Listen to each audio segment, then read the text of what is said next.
You see, in USA only understood what terrorism means when 9/11 happened. And it is now the 20th anniversary when they tried to leave Afghanistan, and it's calling it endless wars.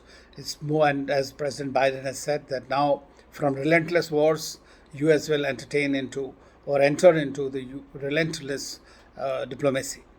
But terrorism is a real problem and a real threat to the civilization, and especially when it comes from across the border as far as India is concerned, and becomes an instrument of their foreign policy of Pakistan.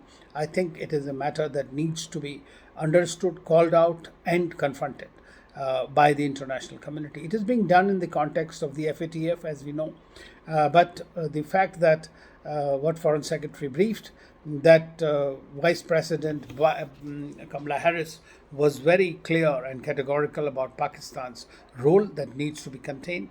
And I think that is something good for us in that sense of the term, that USA, although is a partner in fighting terrorism, but sometimes due to realpolitik tends to ignore the intensity of it against India.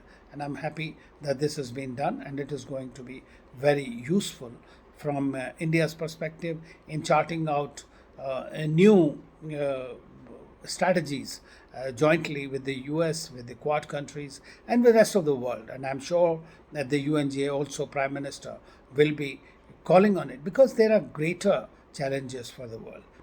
Terrorism remains a major challenge which thwarts the whole efforts to fight the pandemic, to fight the climate change, and many other things. And therefore, it is extremely important. Similarly, in this, I believe that China's role is very important, because if China continues to support Pakistan, Pakistan will continue to remain emboldened, and therefore their complicity will need to be also called out.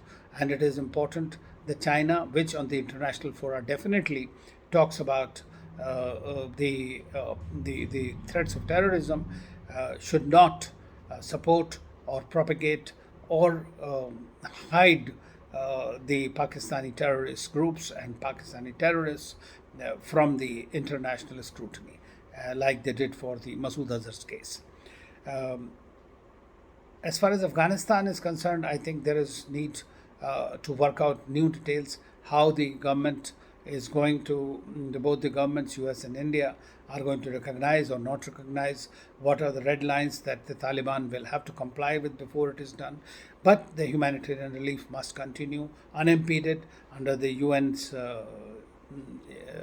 supervision and through its agencies. But Taliban government has so far not shown the kind of promises they had made that they are trying to fulfill those. So they have to continue. As far as the human rights, women's rights are concerned, I think they have not been there. Inclusivity is extremely important, and I'm happy today the other countries are also calling out on Taliban to have an inclusive government if they want international support. And I think India has reiterated that more often than not. And India has stood by Afghan people and will continue to stand by Afghan people. I'm very happy that Prime Minister, Foreign Minister, all of them have mentioned it time and again, and that we are ready to assist our friends in Afghanistan.